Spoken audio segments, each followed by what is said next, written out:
और चलिए बात कर लेते हैं एनडीए सरकार के खिलाफ 26 जुलाई को लोकसभा में विपक्ष की तरफ से पेश अविश्वास प्रस्ताव पीएम मोदी के 2 घंटे 10 मिनट के भाषण के बाद गिर गया है और इस दौरान उन्होंने कई ऐसी बातें कही हैं जो 2024 के लिहाज से काफी अहम है। जनता को सपने दिखाते हैं, हम जनता के सपने साकार करते हैं। प्रधानमंत्री आने से क्या होने वाला है? क्या परमात्मा है क्या?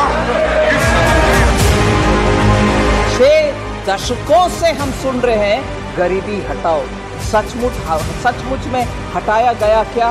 नहीं। ये कुर्सी है तुम्हारा, ये जनाजा तो नहीं, कुछ कर नहीं सकते तो उतर क्यों नहीं जाते?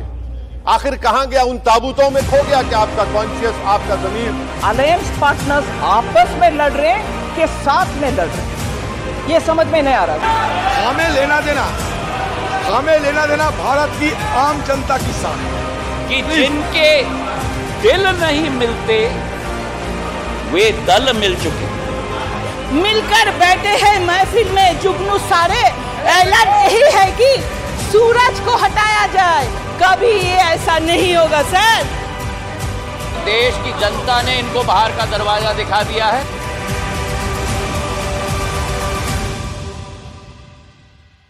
विपक्ष के अविश्वास पर विश्वास दिलाने के लिए जैसे ही पीएम मोदी की सदन में एंट्री हुई, पूरा संसद मोदी मोदी के नारों से गूंज उठा।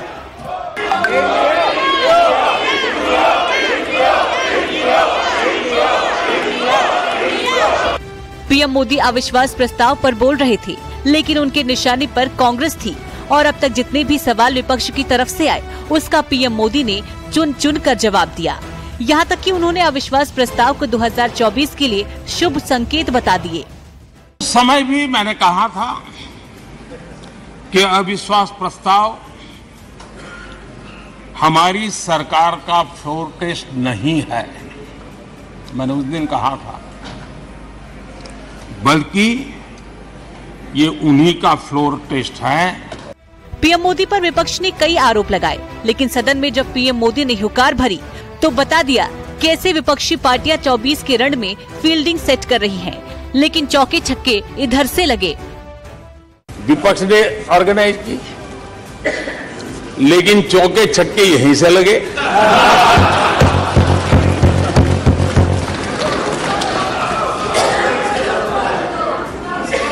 और विपक्ष नो कॉन्फिडेंस मोशन पे नो बॉल नो बॉल पर ही करता आगे चलता जा रहा है। इधर से सेंचुरी हो रही है, उधर से नो बॉल हो रहा है। पीएम मोदी ने गारंटी दी कि तीसरे टर्म में भारत दुनिया की अर्थव्यवस्था में तीसरे पायदान पर होगा, लेकिन उन्होंने विपक्ष को आईना भी दिखाया और कहा सवाल इस मुद्दे पर होने चाहिए थे कि ये कैसे संभव है, लेकिन विपक्ष को भी मुझे ही दिशा दिखानी पड़ रही है। तीसरे टर्म में हम देश की इकोनॉमी को तीसरे पर लाएंगे, तो एक जिम्मेवार विपक्ष क्या करता? वो सवाल पूछता, अच्छा भाई बताओ, निर्मला जी बताओ कैसे करने वाले हो, अच्छा मोदी जी बताओ कैसे करने वाले हो, आपका रोड मैप बताओ। ऐसा करते। अब ये भी मुझे सिखाना पड़ रहा है।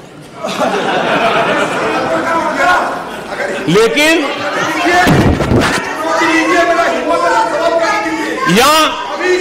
या वो कुछ सुझाव दे सकते थे, ये कुछ सुझाव दे सकते थे,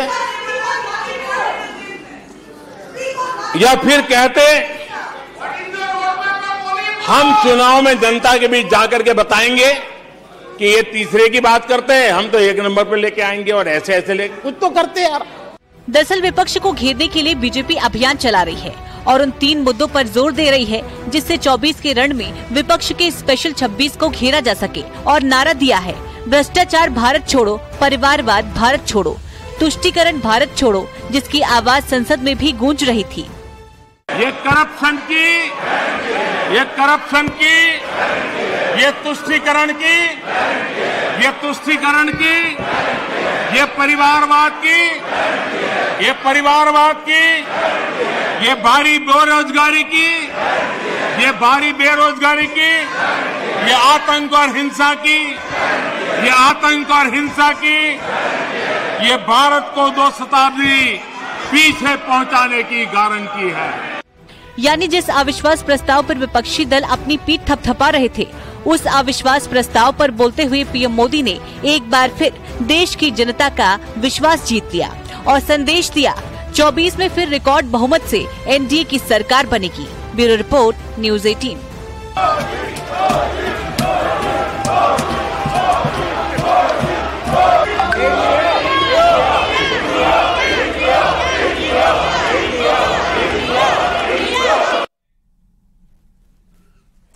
मोदी सरकार के खिलाफ विपक्षी दलों का लाया अविश्वास प्रस्ताव गिर गया। प्रधानमंत्री नरेंद्र मोदी ने विपक्ष के सवाल के साथ ही अविश्वास प्रस्ताव पर भी जवाब दिया।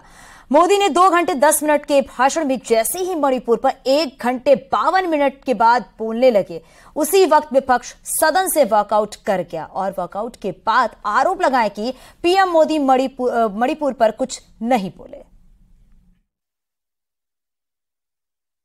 इसलिए करना पड़ा कि प्रधानमंत्री जी आज भी मणिपुर के मुद्दे पे नीरव रह गए। तो नीरव रहने के चलते मैंने सोचा कि नया नीरव मोदी को देखने में क्या फायदा है, क्योंकि मोदी जी नीरव रहते हैं, तो इसलिए इनके बात सुनने में क्या फायदा होगी, क्या जरूरत क्या है, क्योंकि उनकी दरबारियों ने सारे बात कर चुके हैं। मोदी जी जिस बातों को दोहराते हैं, उनकी दरबारियों ने सारे कुछ कर चुके हैं। तो हम चाहते थे कि प्रधानमंत्री आके मणिपुर के लोगों के साथ खड़े दिखाई दिए और पूरा ऑपोजिशन यही चाहता था। एंड हम सभी प्रधानमंत्री के भाषण के लिए रुके, 2 घंटे तक हमने इंतजार किया, लेकिन एक भी शब्द आदरणीय प्रधानमंत्री जी से नहीं निकला। मणिपुर के साथ लोगों के साथ वो हमें खड़े दिखाई नहीं दिए, इसलिए पूरी ऑपोजिशन ने वॉकआउट किया है। सबसे बोरिंग है, अनइंस्पायरिंग है, और जो हम उम्मीद लगा रहे थे कि मणिपुर के ऊपर प्रधानमंत्री मरहम पर, उस जख्म पर पट्टी लगाएंगे, उन पीड़ित महिलाओं को जिनका रेप हुआ है उनको एक आश्वासन देंगे, एतमाद में लेंगे, उनको कॉन्फिडेंस देंगे, वो बिल्कुल नहीं है। प्रधानमंत्री कंडेम करेंगे उन लोगों को जो हिंसा कर रहे हैं, जो वहां पर 8,000 हथियार लूट कर चले गए।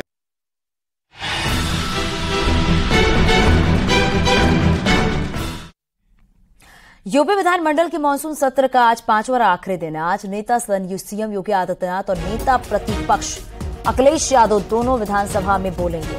सदन की कार्यवाही सुबह 11 बजे शुरू होगी और आज सदन का माहौल गर्म रहने का आसार है और आज विधानसभा की कार्यवाही ही अनिश्चितकाल के लिए स्थगित भी हो सकती है।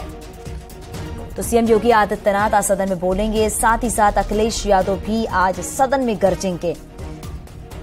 तो आज भी कई ऐसे अहम मुद्दे हैं जिनको लेकर बातचीत होगी और आज 5वां और आखिरी दिन है। बताया जा रहा है कि आज भी हंगामेदार रहने वाला है सदन की कार्यवाही। बताया जा रहा है कि आज विधानसभा की कार्यवाही ही अनिश्चितकाल के लिए स्थगित हो सकती है। तो मानसून सत्र चल रहा है और देखा जा रहा है कि आज 5वां और आखिरी दिन है। बताया जा रहा है कि आज भी कई अहम मुद्दों को लेकर सीएम योगी आदित्यनाथ अपनी बात रखेंगे। वहीं नेता विपक्ष अखिलेश यादव भी सदन में अपनी बात रखेंगे। हालांकि आज भी हंगामेदार रहने के आसार हैं। हालांकि देखना यह होगा कि आज किन मुद्दों को विपक्ष की तरफ से उठाया जाता है, कौन सी रणनीति विपक्ष अपनी तरफ से बनाकर आया है जिससे कि सरकार को घेरने की तैयारी है। तो आज 5वां और आखिरी दिन है सदन की कार्यवाही का।